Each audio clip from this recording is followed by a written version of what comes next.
3. Winston was dreaming of his mother. He must, he thought, have been 10 or 11 years old when his mother had disappeared. She was a tall, statuesque, rather silent woman with slow movements and magnificent fair hair. His father he remembered more vaguely as dark and thin, dressed always in neat dark clothes. Winston remembered especially the very thin soles of his father's shoes, and wearing spectacles. The two of them must evidently have been swallowed up in one of the first great purges of the 50s. At this moment his mother was sitting in some place deep down beneath him, with his young sister in her arms. He did not remember his sister at all, except as a tiny, feeble baby, always silent, with large, watchful eyes. Both of them were looking up at him. They were down in some subterranean place, the bottom of a well, for instance, or a very deep grave, but it was a place which, already far below him, was itself moving downwards. They were in the saloon of a sinking ship, looking up at him through the darkening water. There was still air in the saloon, they could still see him and hear them, but all the while they were sinking down into the green waters which in another moment must hide them from sight forever. He was out in the light and air while they were being sucked down to death, and they were down there because he was up here.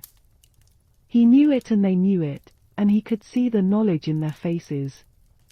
There was no reproach either in their faces or in their hearts, only the knowledge that they must die in order that he might remain alive, and that this was part of the unavoidable order of things. He could not remember what had happened, but he knew in his dream that in some way the lives of his mother and his sister had been sacrificed to his own. It was one of those dreams which, while retaining the characteristic dream scenery, are a continuation of one's intellectual life, and in which one becomes aware of facts and ideas which still seem new and valuable after one is awake. The thing that now suddenly struck Winston was that his mother's death, nearly 30 years ago, had been tragic and sorrowful in a way that was no longer possible. Tragedy, he perceived, belonged to the ancient time, to a time when there was still privacy, love, and friendship, and when the members of a family stood by one another without needing to know the reason. His mother's memory tore at his heart because she had died loving him, when he was too young and selfish to love her in return, and because somehow, he did not remember how, she had sacrificed herself to a conception of loyalty that was private and unalterable. Such things, he saw, could not happen today. Today there were fear, hatred, and pain, but no dignity of emotion, no deep or complex sorrows. All this he seemed to see in the large eyes of his mother and his sister, looking up at him through the green water, hundreds of fathoms down and still sinking. Suddenly he was standing on short springy turf, on a summer evening when the slanting rays of the sun gilded the ground. The landscape that he was looking at recurred so often in his dreams that he was never fully certain whether or not he had seen it in the real world. In his waking thoughts he called it the Golden Country. It was an old, rabbit-bitten pasture, with a foot track wandering across it and a molehill here and there. In the ragged hedge on the opposite side of the field the boughs of the elm trees were swaying very faintly in the breeze, their leaves just stirring in dense masses like women's hair. Somewhere near at hand, though out of sight, there was a clear, slow-moving stream where dace were swimming in the pools under the willow trees. The girl with dark hair was coming towards them across the field. With what seemed a single movement she tore off her clothes and flung them disdainfully aside. Her body was white and smooth, but it aroused no desire in him, indeed he barely looked at it. What overwhelmed him in that instant was admiration for the gesture with which she had thrown her clothes aside. With its grace and carelessness it seemed to annihilate a whole culture, a whole system of thought, as though Big Brother and the party and the thought police could all be swept into nothingness by a single splendid movement of the arm. That too was a gesture belonging to the ancient time. Winston woke up with the word Shakespeare on his lips. The telescreen was giving forth an ear-splitting whistle which continued on the same note for 30 seconds. It was 07:15, getting up time for office workers. Winston wrenched his body out of bed naked, for a member of the outer party received only 3,000 clothing coupons annually, and a suit of pajamas was 600, and seized a dingy singlet and a pair of shorts that were lying across a chair. The physical jerks would begin in 3 minutes. The next moment he was doubled up by a violent coughing fit which nearly always attacked him soon after waking up. It emptied his lungs so completely that he could only begin breathing again by lying on his back and taking a series of deep gasps. His veins had swelled with the effort of the cough, and the varicose ulcer had started itching. 30 to 40 group, yapped a piercing female voice. 30 to 40 group. Take your places, please. 30s to 40s.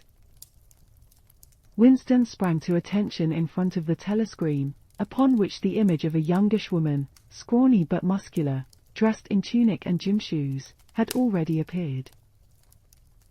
Arms bending and stretching, she rapped out. Take your time by me. 1, 2, 3, 4. 1, 2, 3, 4. Come on, comrades, put a bit of life into it. 1, 2, 3, 4. 1, 2, 3, 4. The pain of the coughing fit had not quite driven out of Winston's mind the impression made by his dream, and the rhythmic movements of the exercise restored it somewhat.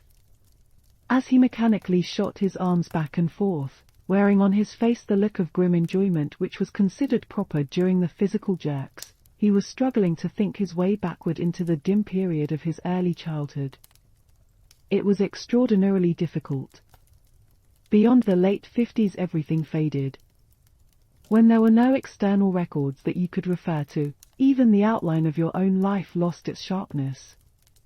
You remembered huge events which had quite probably not happened. You remembered the detail of incidents without being able to recapture their atmosphere, and there were long blank periods to which you could assign nothing.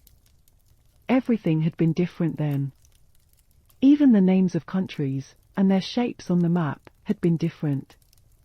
Airstrip 1, for instance, had not been so called in those days. It had been called England or Britain, though London, he felt fairly certain, had always been called London. Winston could not definitely remember a time when his country had not been at war, but it was evident that there had been a fairly long interval of peace during his childhood, because one of his early memories was of an air raid which appeared to take everyone by surprise.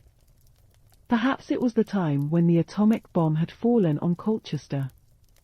He did not remember the raid itself, but he did remember his father's hand clutching his own as they hurried down, down, down into some place deep in the earth, round and round a spiral staircase which rang under his feet and which finally so wearied his legs that he began whimpering and they had to stop and rest. His mother, in her slow, dreamy way, was following a long way behind them.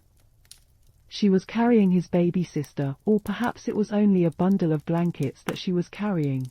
He was not certain whether his sister had been born then. Finally they had emerged into a noisy, crowded place which he had realized to be a tube station.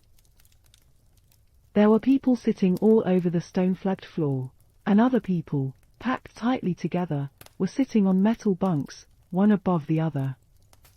Winston and his mother and father found themselves a place on the floor, and near them an old man and an old woman were sitting side by side on a bunk.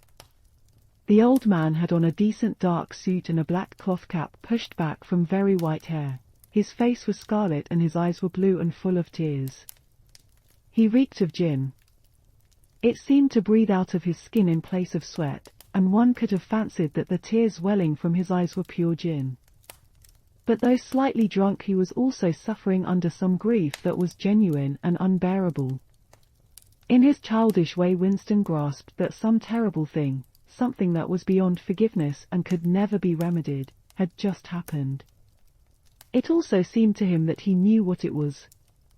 Someone whom the old man loved, a little granddaughter, perhaps, had been killed.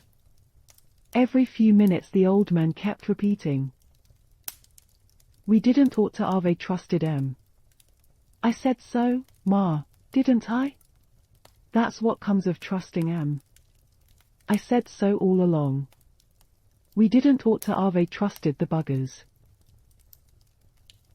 But which buggers they didn't ought to have trusted Winston could not now remember. Since about that time, war had been literally continuous, though strictly speaking it had not always been the same war. For several months during his childhood there had been confused street fighting in London itself, some of which he remembered vividly.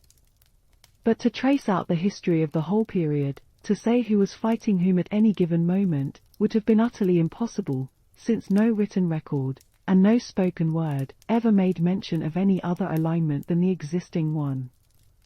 At this moment, for example, in 1984, if it was 1984, Oceania was at war with Eurasia and in alliance with Eastasia.